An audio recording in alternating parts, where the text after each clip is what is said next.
with Mike Murray at No Limits Gym in Santa Ana, California. How are you doing today, Mike? We're doing great. You're doing great. And tell me a little bit about what No Limits Gym is about.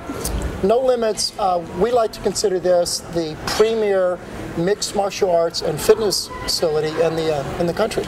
And tell me a little bit about how mixed martial arts got started. I know you know a lot about that, what it was at the beginning and where it's come now, and why this gym is becoming more modernized because of it. Well, what we wanted to do was this goes back a ways to those that have followed martial arts. There was a gentleman, hopefully we've all heard his name, was Bruce Lee. And Bruce Lee very early on said that the martial artists of the future would be a mixed martial artist. And what had happened was for years, everyone would always promote that their particular style or martial art was the best, whether it was the taekwondos to the hapkido to the kung fu's, regardless, everyone felt that their particular style was the best style. And that ranges across other sports, still in the combat range, wrestling or grappling, jiu-jitsu, judo, karate, Muay Thai. All of these venues, once they got under one ring, or we call it an octagon, they actually open them up and put them in a cage, so to speak, and says, okay, let's see what works. And over the course of the years, it's been fine-tuned, more rules, more regulations, and wonderful athletes. And now we've got what we call a mixed martial art, where you no longer have to excel in one, you need to be good in everything. So you're pretty much telling me that instead of being a traditional martial artist, we need to kind of grow with the world and become a more well-rounded. Well, the traditional martial artist has really had to change if he wants to compete in this particular sport. There's nothing wrong with staying with your particular style or your particular art. But what they found, if you go in there and you're not multidimensional in this sport, you're not going to make it. The guys are just too good now. Okay, so coming from, let's say we're coming from an outsider's perspective. If I came at you as, let's say, a parent or just a teenage girl, and I said, okay, well, why should I do this sport? Why should I do this instead of playing soccer or doing gymnastics or dancing? Or why should I come and do this? Well, how's that going to benefit me more? Those are all good. I'm fine with all those. But what this does do, it gives you a very good workout, and it will help you in these other things. We don't expect you to be one or the other. You can be more than one. And what we found out is the people that do get into this, they do develop their balance, their flexibility, their strength, and these are things that will help you in the other sports. And so it's a very well-rounded way to do it, and you don't get bored. Sometimes if you go in, you do the bench press, you're doing the weights, those are excellent. But you don't really learn skill sets from that. When you're in here, you're getting in shape and you're learning a skill set. So I know here we do have bench pressing, we have weights, and when they come out, tell me a little bit about the coaching that they would receive. And why is that so important in this field? In mixed martial arts, why is that coaching so important? Coaching is important in anything. Unfortunately, because of funding and the schools, they don't always have the money to attract the type of coaches that we're going to get. When I was growing up as a young man, we worked out in the cafeteria on a mat, and this is how we were trained, because these high schools, they just don't have the money. And our particular coach was a pastor. He wasn't really some wrestling superstar. No Limits has at different times had Hall of Fame coaches, literally people that are in the Hall of Fame that are taking your kids or yourself through these programs to get you in shape. So having that ability to have, you don't have to be a champion to train like a champion. Perfect. And you work with champions. Right. So as a woman coming into this, I know for me it can be intimidating at times, because when you come in, it's generally a male-dominated sport. So how is this also geared towards women? Women excel in the boxing field. Now again, a pretty girl like you, if you're my wife or daughter, I wouldn't want you getting here and getting your face punched on. But when they come in here, most of the ones that do come in to train, they're learning a skill set as in boxing, but keep in mind, what you're doing is you're getting in shape, you're getting fitness. We have little girls in here that we're going to show you a little bit. There's one, I like to call her the $1 Million Baby. When I first saw her train, I couldn't believe it. And I think Deb's either 12 or 13.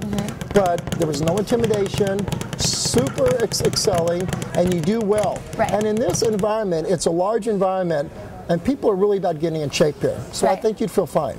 You think I'd feel fine? Well, I know you would feel fine. Yeah. Where would you start me if I came in and said, I want to start training today? Where would I start first? How would I go about it? Well, the same way we start everyone. Depending on which particular program we may lead you into, we We attach you to the coach or the instructor, and these guys are off the charts good. And what they'll do is they'll bring you through at your level. So we don't expect you to be a black belt or advanced. We expect you coming in this thing very fresh, and then we take you through your instruction, and they assess it for you. Okay, now coming from a background where both of us, I know we both love mixed martial arts and we have a passion for it. There's at times a really bad stereotype towards mixed martial arts. So what I kind of wanted is you to speak a little bit on that and say why nobody should believe that stereotype, because it's a stereotype that everybody that does it is really cocky and all they want to do is fight all the time, and it's not a good place to put your kids in or to have extracurricular activities outside of doing things on the streets or doing other stuff. So speak a little bit on that. Let's speak to one gentleman that everybody knows if they know what the MMA is. There's a good friend of mine, his name is Randy Couture. Randy Couture is like an icon of our sport. I always brag up Randy. One, at his age, and he's not that much younger than I am. And how old is he? Well, he's in his late 40s, but... but you're only in your early 20s, right? Yeah, that's early it. 20s. In my head, I'm in my early 20s. Perfect. Physiologically, I think I'm in my 70s.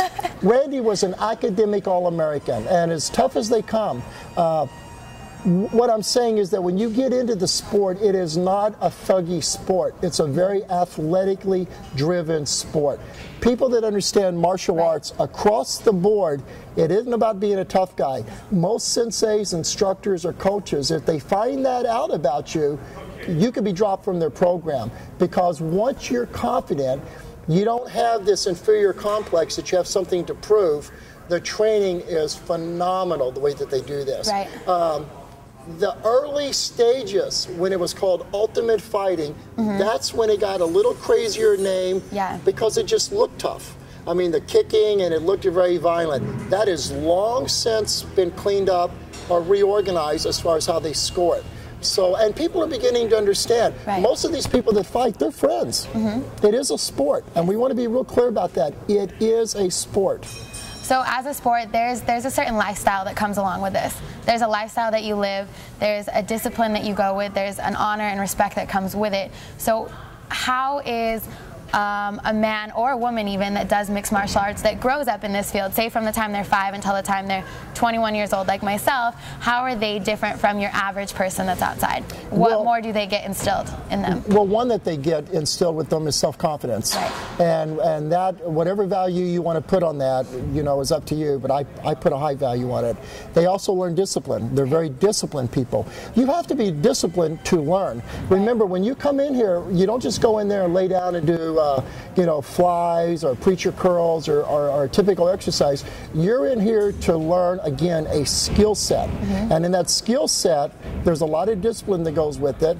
And those coaches that are overseeing this, they begin to know the people. I mean, our coaches and instructors, they get to know you. Perfect. And if you had your particular goal for, say, the No Limits Gym and mixed martial arts, the world of mixed martial arts in general, what would your dream world ideal goal be? Well, I don't think we can take all over the world like Alexander the Great, but what we would like to do is we would like to be part of that growth curve that's going on in our particular sport. And right now it is growing. Where we're at, as far as we know, we're the largest in the world. We think we're the best, but the way you achieve that is to continue to get quality people in here. As far as the facility goes, the cameras won't lie. You're going to see what the facility is. And then the caliber of people, and it's very friendly here. You might not get choked out, but you'll for sure get a hug. So we might choke you out later, but we're going to hug you first. So it's a nice environment to come into. And just to finish off a little bit, of all places in the United States and apparently the world, where would you tell people to come to get their mixed martial arts training? Well, I'm probably going to be a little biased, so I'm going to suggest that if they're close enough, that they would come to Santa Ana, California, to the No Limits Center. But before we said our goodbyes, Mike and the guys at No Limits had a little surprise in mind for me. Push all the way down. So apparently now it's my turn to get in the ring and get a little workout and start punching. We'll see how it goes.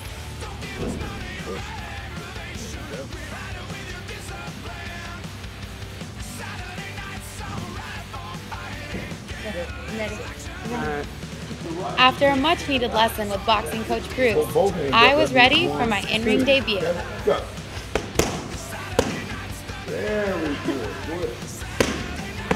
Yep.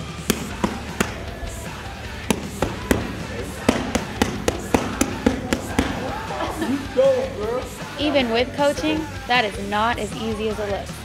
So I might be holding off on my boxing career till I have a few more lessons. From the No Limits Gym, I'm Kim St. Clair with Chapman News.